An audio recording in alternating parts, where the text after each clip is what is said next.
સાંભળતો હોય તો મીડિયાના માધ્યમથી જેટલા ભાજપના ભૂંડ ભક્તો સાંભળો એ હાર્દિકને મેસેજ પહોંચાડી દેજો. ઘણા બધા જોવે, હું કઈ વાર ન જોઉં છું. એ ભૂંડ ભક્તોને કહેવા માંગુ મીડિયાના માધ્યમથી કે ખેડૂતોની માંગણી સંપૂર્ણપણે કાયદાકીય છે, સંપૂર્ણપણે યોગ્ય છે, એને યોગ્ય વળતર આપો. આ મોટો કર્યો તો હાર્દિક પટેલ ચોરના દીકરાએ આજ સ્ટેટમેન્ટ આપ્યું. રામપાણીના તાકાત હોય તો આવ મોરબીમાં, આવીને પ્રેસ કર મોરબીમાં. હવે એ ડફોડને એ નથી ખબર કે 4/7/2026 ના રોજ એના જ સરકારના મંત્રીએ એક ઠરાવ પાસ કર્યો, પરિપત્ર રજૂ કર્યો ખેડૂત માટે. એમાં શું વળતર આપવાનું એ લખીને આપ્યું હોય. હવે ડફોડને કહેવા માંગી રાજપર ગામમાંથી 18 વાર વાંચી લે પેલા અને પછી બફાટ કરજે. હવે એમાં લખ્યું છે જીતુભાઈ વાઘાણીએ કે ટાવરનું 2 બમણું વળતર આપવાનું હોય.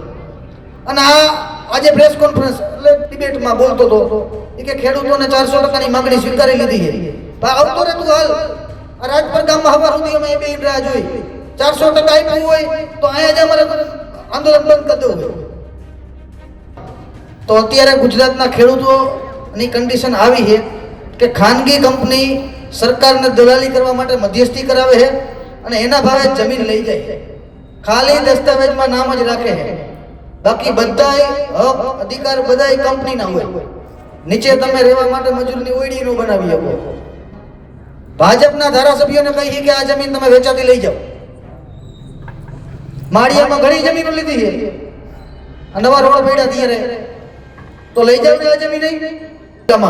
ભાજપના ચૂંટાયેલા કોઈ પણ નેતા, નાના ઓલા વોર્ડ પ્રમુખ ને પેજ પ્રમુખ ને ફલાણા ઢીકણા બધા પ્રમુખો છે, એ કોઈ દી ખેડૂતના સમર્થનમાં બોલતા નથી, ખેડૂતના વિરોધમાં. કલેક્ટર જે કાગળિયા બનાવે ને એ બધાય ફેસબુકમાં સોશિયલ મીડિયામાં ચડાવે અને કાગળિયા ખોટા. હોશો હવાસમાં બોલું હું, મોરબી જિલ્લા વહીવટી તંત્ર ખેડૂતોને ગુમરાહ કરે છે. તમે ડાયરેક્ટ ગાંધીનગર જઈ શકશો? તમે નથી જતા એટલે તમે ધારાસભ્યને નહીં મોકલા અહીંયા કરે કે તમારી વાત છે અહીંયા ગાંધીનગર ને દિલ્હી સુધી પહોંચાડે. હવે એ ચોરના દીકરા કે નથી બોલતા. તમારાથી જો સાથ સહકાર ન અપાતો હોય તો જેતપર છાવણી વિરુદ્ધ બોલવાનું બંધ કરો. આજે ભાજપના ભૂંડ ભક્તો બોલે ને એને કહેવા માંગી સપોર્ટ નો આપો તો કાઈ નહીં, ઘરે પડ્યા રહ્યો ગોદડું ઓઢીને છાસ પીને, પણ ખેડૂતના વિરુદ્ધમાં બોલો.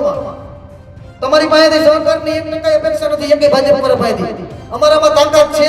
આ ખેડૂત જાગી ગયા છે અને ઠેઠ દિલ્હી સુધી જવું પડશે તો અહીંયાથી વળતર લઈ આવવા નહીં, પણ સામે ન આવો.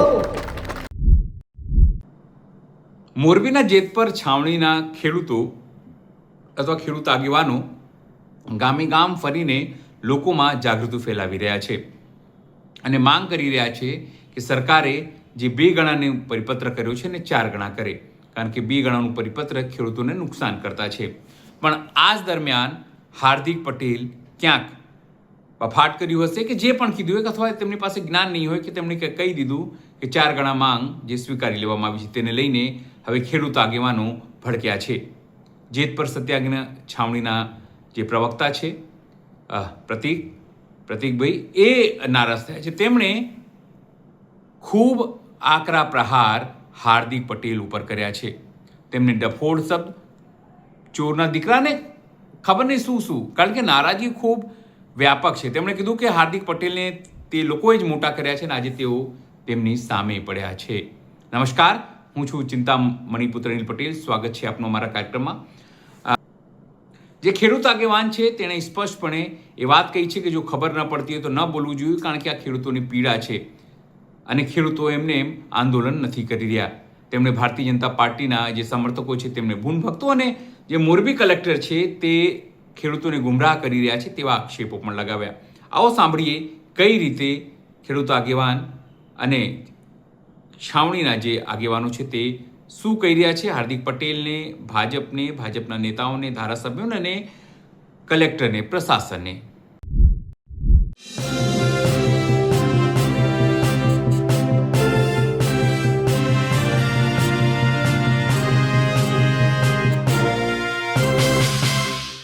જય જવાન જય કિસાન.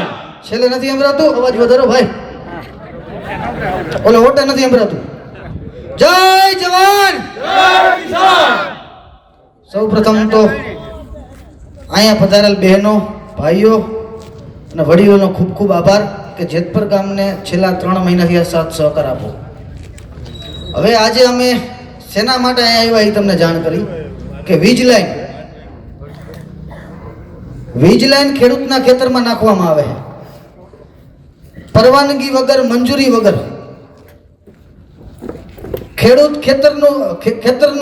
ખેડૂતનું છે અને ખાનગી કંપની એમાં થાંભલા ઊભા કરે છે.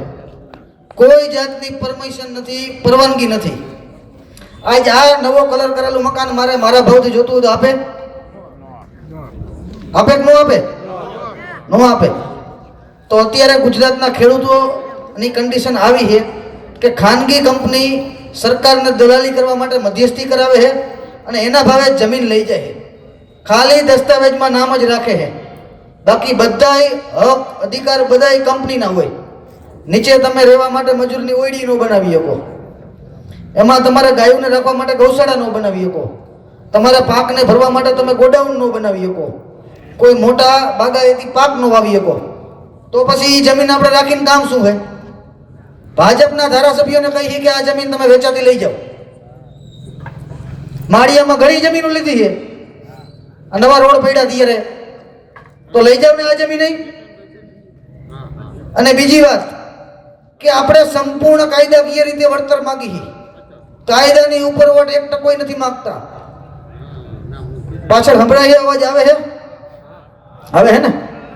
આપણે જે કાંઈ લડત લડી ને એ કાયદાકીય માંગી હી, કાયદાકીય લડત લડી, કાયદાથી ઉપરવટ કાંઈ નથી કરતા. બાકી જેતપર ગામમાં આંદોલન થાય ને એટલે દિનની 4 FIR ફાટે. એ કઈ ફાટી? સંપૂર્ણ ગાંધી ચિંધ્યા માર્ગે આંદોલન કરી. અને સરકારને કહેવા માંગી, પ્રશાસનને કહેવા માંગી કે ખેડૂતની માંગણી યોગ્ય છે, કાયદાકીય રીતે છે, તો તાત્કાલિકના ધોરણે માંગણી સ્વીકારી લ્યો અને એને ખેતરે જવા દો. 4 મહિનાથી ખેતરે કોઈ નથી ગયા આમાંથી. આજ સવારે 7 વાગે નીકળ્યા હતા હળવદ, અહીંયાથી માંડલ, અહીંયાથી સીધા ડાયરેક્ટ રાજપર આવ્યા. કહેવાનો મતલબ કે સમય એવો આવશે કે ગુજરાતના એક પણ જિલ્લો બાકી નહીં રહે જ્યાં વીજ લાઈનમાં ઉપર બેઠેલા બધા રંગા બિલાઓ એવા હમ ખાતા હે કે ગુજરાતના ખેડૂતને હેખે જીવવા જ નથી દેવા. કેનાલ લઈ જાઓ, રોડ રસ્તા કાઢો, આ બાકી રહી જતું તો થાંભલા આવ્યા. એટલે તમે સંગઠિત થવું પડશે. જો તમે એ કહીશો તો એની સામે અવાજ ઉઠાવી શકશો, બાકી આ સરકાર સામે તમે બોલી નથી શકવાના. ખબર જ છે અત્યારે આ સમય એવો છે કે તમારા નજીકમાં મોરબી જિલ્લામાં ભાજપના ચૂંટાયેલા કોઈ પણ નેતા, નાના ઓલા વોર્ડ પ્રમુખ ને પેજ પ્રમુખ ને ફલાણા ઢીકણા બધા પ્રમુખો છે, એ કોઈ દી ખેડૂતના સમર્થનમાં બોલતા નથી, ખેડૂતના વિરોધમાં. કલેક્ટર જે કાગળિયા બનાવે ને એ બધાય ફેસબુકમાં સોશિયલ મીડિયામાં ચડાવે અને કાગળિયા ખોટા. હોશો હવાસમાં બોલું હું, મોરબી જિલ્લા વહીવટી તંત્ર ખેડૂતોને ગુમરાહ કરે છે. આમાં જેટલા જુવાનિયા હોય પોતાના ફોનમાં કેલ્ક્યુલેટર ખોલો. અત્યારે આપણે રાહ જોઈએ, કેલ્ક્યુલેટર ખોલો. તમને એક કલેક્ટર સાહેબે જે ખેડૂતોને કેવી રીતે ગુમરાહ કરે ને એનું એક ઉદાહરણ આપું. કેલ્ક્યુલેટર ખોલો, તમારે જ મને જવાબ આપવાનો હોય.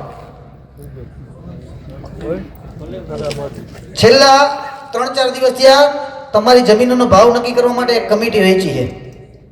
બધાય મતલબ કે એમાં કમિટીમાં બધા રંગા બિલા બધા એના જઈશે, તમારો કોઈ એમાં રોલ નહીં હોય, ખાલી તમારી સહી કરાવશે. એમાં કલેક્ટર સાહેબે રાણેકપર ગામનું એક ઉદાહરણ આપ્યું છે. એમાં લખ્યું છે 1 વીઘાનો ભાવ 69 લાખ રૂપિયા લખે તમને વળતર મળશે. 1 વીઘાનો 69 લાખ, કેલ્ક્યુલેટરમાં 69 લાખ લખો.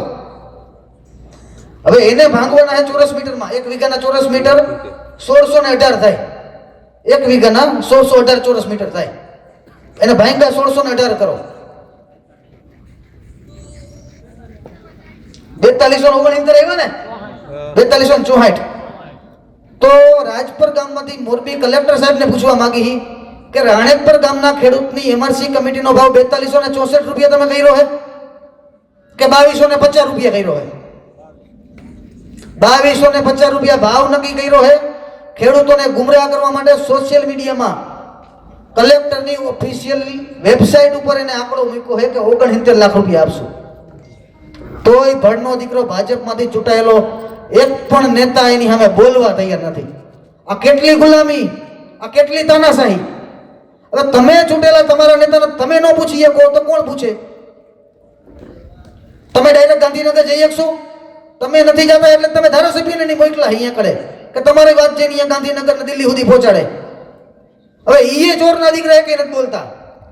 અમે 2 દિવસ પહેલા બગસરામાં વાત કરી હતી અને ભાજપના માણસો બધી એવી વાતો કરે છે, ચોરે ને ગલ્લે ને ઓટે ને બધી જગ્યાએ સોશિયલ મીડિયામાં કરે છે કે જેતપરના ખેડૂતો ખોટું કારણ વગરનું આંદોલન હલાવે. એને બધું જોઈ એવું વળતર આપી દીધું હોય. અમારી વળતરની માગણી કાયદાકીય રીતે 2013ના અધિગ્રહણ મુજબ, ઇલેક્ટ્રિસિટી એક્ટ, ટેલિગ્રાફ એક્ટ મુજબ કાયદાકીય રીતે 400%ની છે. કલેક્ટર સાહેબે 200% ખાલી થાંભલો આવે ને એ વિસ્તારના જઈ પાસે આ કેમ ઘોડી છે એ ઘોડીની નીચેનો વળતર જગ્યા રોકે ને એવો એવી રીતે થાંભલો જગ્યા રોકે એના પૂરતું જ આપ્યું હોય. પણ તમારા ખેતરમાં થાંભલો આવે એટલે તમે બિનખેતી નથી કરી શકવાના, તમે એમાં કઈ કોમ્પ્લેક્સ નથી બનાવી શકવાના, તમે શાળા કોઈ કોમ્પ્લેક્સ કઈ નથી બનાવી શકવાના, તો એ જગ્યાની કિંમત સીધી 50% ડાઉન થઈ જાય, એ ડિવેલ્યુએશન થઈ જાય. એ કોણ આપશે? આ માણકવાડા ગામમાં પડી છે 28 વીઘા જમીનની જે કિંમત આલે છે ને એના કરતા 50%માં કોઈ લેવા રાજી નથી. એમાં થાંભલો હોય 440 નો જ, અને અહીંયા તો હજી 760 ને 1200 એવડા મોટા મોટા થાંભલા આવવાના અને વાતું કરે બમણા વળતરની. આ તમે તારના કેટલા આપ્યા કયો હાલો? અમે તો ચેલેન્જ આપી છે કે 162 ધારાસભ્યો હે 1 લાખ ખાલી 1 લાખ તમારા ભાવ હું હાલે વીઘાના? હા, કઈ વાંધો નહીં. આપણો કહેવાનો મતલબ એ કે આપણે કાયદાકીય રીતે વળતર માંગી. એ થાંભલાનું બમણું આપે છે તો થાંભલાનું બમણું આપે તો તારનું કેમ નથી આપતા? તારે એટલી જગ્યા રોકે છે, એ તો બજાર કિંમતના 30% તમે દીયો. એટલે કહેવાનો મતલબ કે ખેડૂતને ઉલ્લુ બનાવવાનું બંધ કરો. હવે કાંથાની નાડી વાળા ખેડૂત નથી, જીન્સ પાટલું વાળા હે. હવે બોલવાના હે, સામે પ્રશ્નો પૂછવાના હે. એટલે તમે બધી તૈયારી રાખજો. પગલે પગલે અગ્નિ પરીક્ષાઓ આવવાની છે, પગલે પગલે અગ્નિ પરીક્ષા છે. આજે અમે જઈને આવ્યા નીચી માંડલ. હવે એ ગામના ખેડૂતને 36 વર્ષ પહેલા થાંભલા નાખ્યા. એને એવું કીધું જેવું તેવું યાદ છે તો કે 36 વર્ષ થયા, હરામ જો 1 રૂપિયો વળતર આપ્યું હોય તો. હવે થાંભલાને પાટો મારો ને તોય પડી જાય એવા હળી ગયા છે. તોય હજી આ લોકો ચોરના દીકરાની આંખ નથી ઉગડતી કે આમાં માણા મરી જશે, માણાના જીવનું જોખમ છે. માણા મરી જાય પછી તો હું તમે 4 લાખની સહાયની અમારે રાહ જોવાની છે. આજે ભાવનગરમાં લઠ્ઠાકાંડ થયો ત્યાર પછી આંખું ઉગડી. માણા મરી જાય પછી 4 લાખની સહાયની કોઈ રાહ નથી જોવાની. આજે ખેડૂત જાગૃત થયો છે. તમારાથી જો સાથ સહકાર ન અપાતો હોય તો જેતપર છાવણી વિરુદ્ધ બોલવાનું બંધ કરો. આજે ભાજપના ભૂંડ ભક્તો બોલે ને એને કહેવા માંગી સપોર્ટ નો આપો તો કાંઈ નહીં, ઘરે પડ્યા રહ્યો ગોદડું ઓઢીને છાસ પીને, પણ ખેડૂતના વિરુદ્ધમાં બોલોમાં. તમારી પાસેથી સહકારની 1% અપેક્ષા નથી એમ કે ભાજપ પર પાસેથી. અમારામાં તાકાત છે. આ ખેડૂત જાગી ગયા છે અને ઠેઠ દિલ્હી સુધી જવું પડશે તો અહીંયાથી વળતર લઈ આવવાના. પણ સામે ન આવો. અમને પેટમાં ઈ બર છે કે અમારા બાપના દીકરા સામે આવે છે, એની સામે કેમ અમારે પગ ભરાવા? આ મોટો કર્યો તો હાર્દિક પટેલ ચોરના દીકરાએ આજ સ્ટેટમેન્ટ આપ્યું. રામ પાણીના તાકાત હોય તો આવ મોરબીમાં, આવીને પ્રેસ કર મોરબીમાં. હવે એ ડફોડને એ નથી ખબર કે 4/7/2026 ના રોજ એના જ સરકારના મંત્રીએ એક ઠરાવ પાસ કર્યો, પરિપત્ર રજૂ કર્યો ખેડૂત માટે, એમાં શું વળતર આપવાનું એ લખીને આપ્યું હોય. હવે ડફોડને કહેવા માંગી રાજપર ગામમાંથી 18 વાર વાંચી લે પેલા અને પછી બફાટ કરજે. હવે એમાં લખ્યું છે જીતુભાઈ વાઘાણીએ કે ટાવરનું 2 બમણું વળતર આપવાનું હોય. અને આજે પ્રેસ કોન્ફરન્સ એટલે ડિબેટમાં બોલતો હતો એ કે ખેડૂતોને 400%ની માંગણી સ્વીકારી લીધી છે. ભાઈ આવતો રે તું હાલ. આ રાજપર ગામમાં હવાર સુધી અમે બે રાહ જોઈ. 400% આપ્યું હોય તો અહીંયા જ અમારે આંદોલન બંધ કરી દેવું હોય. સાંભળતો હોય તો આ મીડિયાના માધ્યમથી જેટલા ભાજપના ભૂંડ ભક્તો સાંભળો એ હાર્દિકને મેસેજ પહોંચાડી દેજો. ઘણા બધા જોવે, હું કઈ વાર ન જોઉં. એ ભૂંડ ભક્તોને કહેવા માંગુ મીડિયાના માધ્યમથી કે ખેડૂતોની માગણી સંપૂર્ણપણે કાયદાકીય છે, સંપૂર્ણપણે યોગ્ય છે અને યોગ્ય વળતર આપો. એથી વિશેષ કોઈ ખેડૂતની માગણી નથી. અત્યાર સુધી ખેડૂતના ખેતરમાં તમે કેનાલો કરી, રોડ રસ્તા કાઢ્યા, કોઈ દી કઈ બોલ્યા હે? આ જીબીના થાંભલામાં કોઈ દી કઈ બોલ્યા હે? કેમ કે દેશના વિકાસની વાત હતી, રાષ્ટ્રના વિકાસની વાત હતી, કોઈ ખેડૂત કાંઈ નથી બોલ્યા. આ તો ખાનગી કંપનીના ખીચા ભરવા હાટું, એના છોકરાને BMW માં ફરવા માટે આ તમારા ખેતરમાં થાંભલા નાખવાની વાત છે. અને તમે મનમાં એવું રાખીને બેઠા હોય કે અમારે નથી, તો તમે ખાંડ ખાવો મોંઘા ભાવની. તમારા ખેતરમાં થાંભલા આવવાના છે, 40 લાખ વીઘા જમીનમાં થાંભલા. જે રીતે હાર્દિક પટેલ વિરુદ્ધ હવે ખેડૂતો અને પાટીદારોમાં, જે પાટીદાર ખેડૂતો છે તેમનામાં નારાજગી વ્યાપી રહી છે, સાથે જે રીતે તેઓ પ્રહાર કરી રહ્યા છે ભાજપ ઉપર, તેને આપ શું વિચારો છો? જોરથી અમારા કોમેન્ટ બોક્સમાં કોમેન્ટ કરજો. એ સિવાય અમારી યુટ્યુબ ચેનલ લાઈક કરો, સબસ્ક્રાઈબ કરો, બેલ આઇકન દબાવો. સાથે અમારા નવા ઇન્સ્ટા પેજ અને ફેસબુક પેજને પણ તમે લાઈક કરો, શેર કરો અને ફોલો કરો. અત્યારે માટે બસ આટલું જ. નમસ્કાર.